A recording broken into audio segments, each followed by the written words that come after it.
Thank you for your interest in Maryland's Episode Quality Improvement Program. My name is Olivia Simon from MedChi, the Maryland State Medical Society, and I am here with Crystal Fort from CRISP.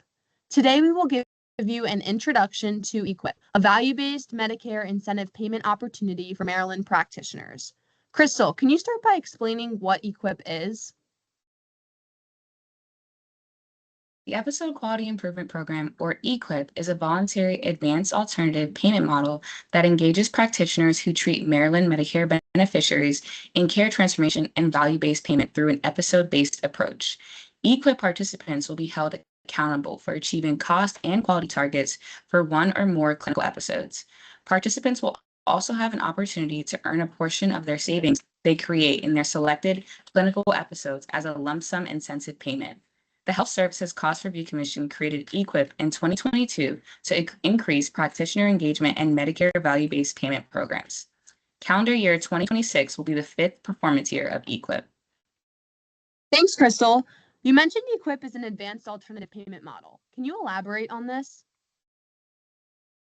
Yes, CMS's quality payment program consists of 2 tracks. The first is the Merit-Based Incentive Payment System, or MIPS. The second is an Advanced Alternative Payment Model, or AAPM. EQIP falls under the AAPM track of the quality payment program. Therefore, practitioners participating in EQIP are on the AAPM track of the quality payment program and are considered qualifying APM participants, or known as QPs. This is important to note because QPs will be exempt from MIPS reporting and MIPS payment adjustments. In addition, QPs will receive a higher Medicare physician fee schedule update than non-QPs. Payment rates under the Medicare physician fee schedule for covered professional services furnished by the QPs will be updated annually by 0.75% qualifying APM conversion factor. However, it is important to note this APM conversion factor is set by Congress and subject to change. Thanks for the explanation, Crystal. Now can you explain who is eligible to participate in EQIP? Of course, EQIP participants must be a licensed general practitioner, specialist, or other CMS-approved practitioner in Maryland. They must also be enrolled in the Medicare Provider Enrollment Chain and Ownership System, otherwise known as PCOS. And they also have to use a certified electronic health record and be onboarded to CRISP, Maryland's Health Information Exchange. Lastly, participants must meet the EQIP volume thresholds to enroll. The thresholds are determined by the Maryland Medicare beneficiaries and listed on the screen. During enrollment, participants will receive more information on their baseline episode volume and eligibility. Thanks, Crystal. Now that we've reviewed who can participate in EQIP, can you explain how the program operates? Practitioners will have an annual opportunity to enroll in EQIP in July through August of each year. During this time, the EQIP entity will select the specific clinical episodes they would like to participate in. The selected episodes will trigger when a specific ICD-10, CPT, or HCPCS code is billed, indicating that a patient has a particular condition or underwent a particular procedure. EQIP will use its baseline year to assign each entity a per episode average cost or unique target price for each episode the entity has selected. For Performance Year 5, all EQIP episodes use calendar year 2019 as the baseline year, except the emergency department episodes, which will use 2023 as their baseline year. This target price will be the goal price that will be used to assess performance. Next, EQIP uses claims data to assess both cost and quality performance of the EQIP entity. Total relevant costs for a single episode include all Medicare Parts A and B claim payments for the beneficiary for services that are rendered during the episode period and linked to the episode.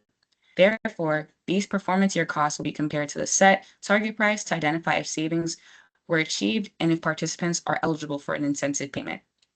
If successful, EQIP rewards entities with a portion of their total savings across all selected episodes during the performance year. So from what I'm hearing, EQIP only uses claims data to track performance? Exactly. Episode triggers and episode relevant costs are derived from the Medicare fee-for-service claims. There are no additional reporting requirements for EQIP participants. Now that we've reviewed how EQIP operates, Olivia, can you talk about what episodes are available for Performance Year 5? EQIP will offer 123 episodes for Performance Year 5.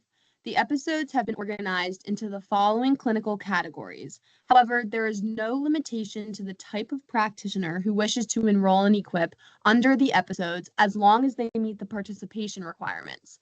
Let's look at the complete episode list. The next 3 slides show all of the episodes that will be available in Performance Year 5. Please feel free to pause the video to review at your own pace. This slide consists of the episodes for allergy and ENT, behavioral health, cardiology and vascular, dermatology, emergency department, and endocrinology. Next, we have episodes for gastroenterology, general surgery and wound care, hematology and oncology, infectious disease, nephrology, neurology, and ophthalmology.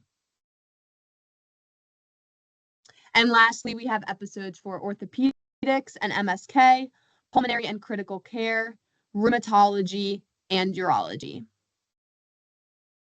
Thanks, Olivia. This is great information, but where does the quality come into play? Great question. Each EQIP entity is subject to a quality score adjustment as required as a part of EQIP's advanced APM status. EQIP has 3 quality metrics. They are advanced care plan, documentation of current medications in the medical record, and body mass index screening and follow-up plan. These 3 measures are the same regardless of the practitioner's specialty and regardless of the episodes each EQIP entity chooses to participate in. For each episode attributed to the EQIP entity, the HSCRC will assess whether the 3 quality measures were performed once by any practitioner within the year preceding the end of the episode. Therefore, these measures do not need to necessarily be performed by the triggering care partner, but rather EQIP aims to incentivize the coordination across the care continuum with other practitioners who may more frequently provide these services, such as your primary care providers. It is important to note that these quality metrics are measured through claims data only. Care partners must bill the appropriate submission codes to receive credit for these metrics. So how does billing for the quality metrics work? Each quality metric has specific submission codes that will satisfy the quality metric reporting requirements for EQIP. I have all of the submission codes listed on the slide. Please feel free to pause the video to review the submission codes at your own pace. If you have any questions or concerns regarding billing for the quality metrics, please reach out to the EQIP inbox. The contact information is available at the end of the slide deck. How exactly does EQIP determine if an entity earns an incentive payment for all of this? The first step is to assess the performance period results. At the end of the performance year, EQIP will assess the results seen across the episodes in which the entity is participating. If the aggregate costs across the EQIP entity performance period are less than the target price, we will determine that savings were made. In addition, there must be at least 3% of savings achieved to ensure that the savings are considered statistically significant. Finally, returning participants must offset any prior year savings. The second step is to determine the shared savings amount. The savings will fall into one of 3 tiers. Using the baseline data, EQIP entities will be compared using the statewide experience and ranked on efficiency. This rank will give us the relative shared savings tier that will be paid out. The higher cost practitioners are ranked in the lower tier, and lower cost practitioners are ranked in the higher tier.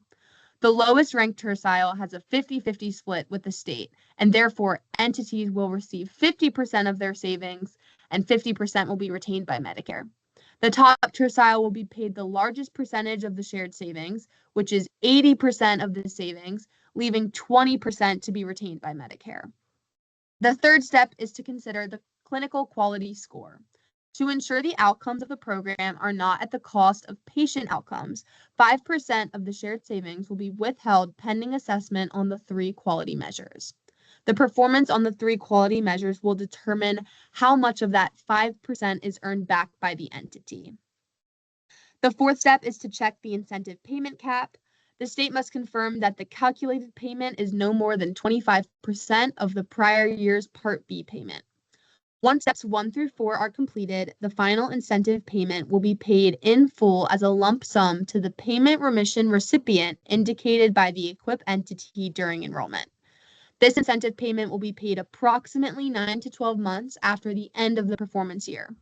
To clarify, this is just one payment to the EQIP entity, and any distribution at the individual care partner or practitioner level will be left to the EQIP entity, not the state. Can you explain what happens if an entity is unsuccessful in EQIP? In EQIP, the risk is taken at the state level. Therefore, EQIP entities are not expected to repay CMS as the result of inadequate performance. However, the HSCRC does have policies in place to drive meaningful improvements in cost efficiency and quality. The first is this savings policy. Any EQIP entity that creates savings in a performance year will be required to offset those savings in the following performance year prior to earning an incentive payment. An entity can also be removed from the program if they are in the lower two terciles of the tiered shared savings rate and they have 2 consecutive years of savings. The next policy is the catastrophic quality performance. If an EQIP entity's performance rate is below the 20th percentile benchmark threshold for a single quality measure for 2 consecutive years, the EQIP entity will be removed from the program. If you would like to learn more about EQIP, please visit the CRISP Learning System or reach out to the EQIP inbox at equip@crisphealth.org. Additionally, the EQIP subgroup meets on the third Friday of every month at 9 a.m. Eastern Time. Please email the EQIP inbox to join the subgroup distribution list. Most importantly, enrollment for 2026 is open July 1st through August 29th of 2025. Please reach out to the EQIP inbox to learn more about enrollment and eligibility. Thank you so much for joining us today, and we hope to hear from you soon.